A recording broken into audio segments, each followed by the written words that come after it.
Smartphone cameras have gotten pretty good over the last 10 years. Just think of the original iPhone.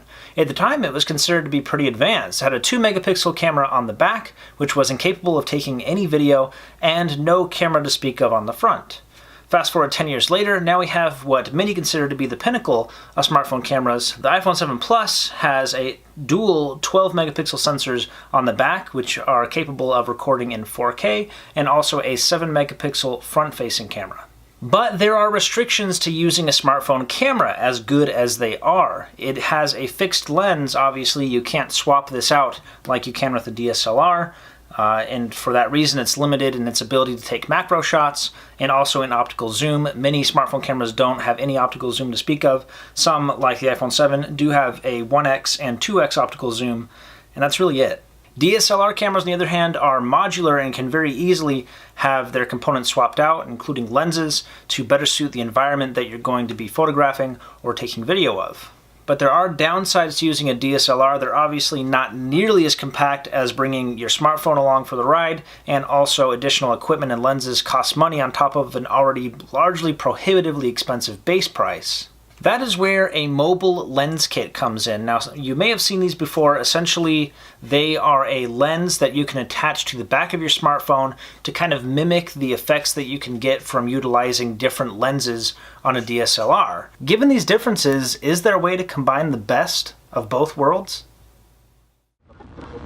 This is Earth Radio, and now here's human music.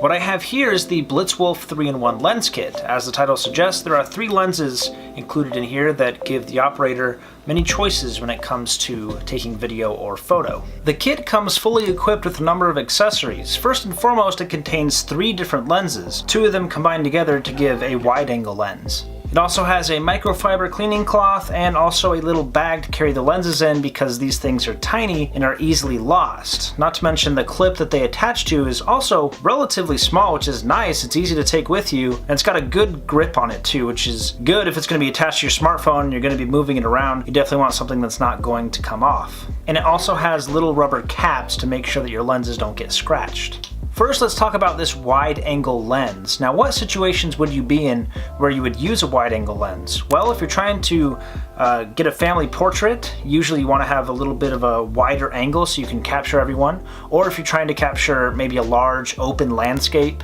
or horizon line, or maybe some sort of view of the ocean, that's when you need to use something like this wide-angle lens. You can get as much horizontal real estate in one shot as possible.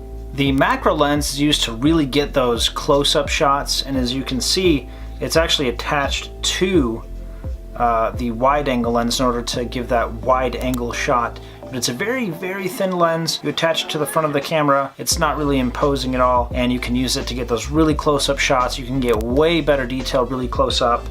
If you want to capture like the grain of some wood, or maybe a blade of grass, or your fingertips, you can use this lens to get really close up on a subject. Then there's everyone's favorite, the fisheye lens. Now, the fisheye lens is used to give a spherical look to the image or video. It's kind of that GoPro looking effect on the video or the photo that you're taking. And as you can see, it captures everything in front of the camera. Without this attachment, my iPhone, which is attached just above the DSLR that I'm using, is only able to capture what's immediately in front of it. But using the fisheye lens, you can see now, I imagine the Rode microphone is also in the shot, as well as maybe the light that I use over here for, to light my face. You can see that in the image, as well as all the clutter that's around here that you don't see when you're just using the DSLR. Everything looks nice and neat because I know nothing over here is actually going to be in the shot, because the angle on this lens is not as wide.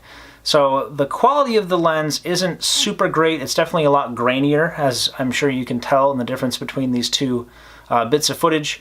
It's definitely not as good of a quality of image, but if you want kind of this fisheye effect, then you have to use a lens like that one. And it's a 230-degree fisheye lens. But let's talk a little bit more about this universal clip. It works on any device that is less than 10 millimeters thick, which is pretty thick. It's a full centimeter. There's not many devices now that are thicker than that. and whose camera is less than 28 millimeters from the edge, so that this can reach. And it can also be used on the front-facing camera, which is nice for taking those selfies. You get a wide-angle shot. No longer do you need to look goofy having a selfie stick to fit yourself and all your friends in a shot. You just slide this over the front of the camera, and you should then theoretically have enough of a wide-angle shot that you can capture everything without needing to have the camera so far away. So there are some downsides to using one of these mobile lenses. First and foremost, it does degrade the quality of the image a little bit. It's not going to be as good a quality as just using your built-in lens on your mobile device. Sliding this over the front, it does introduce some lens flares. You also have to worry now about two other locations apart from the glass and lens on your current phone where smudges or scratches can occur, and you're just having to get light through more surfaces, and that of course isn't great for image quality either. Not to mention, I am using an iPhone 7 Plus, which has dual cameras, so it could be that this doesn't fit exactly over the lens as well as it should.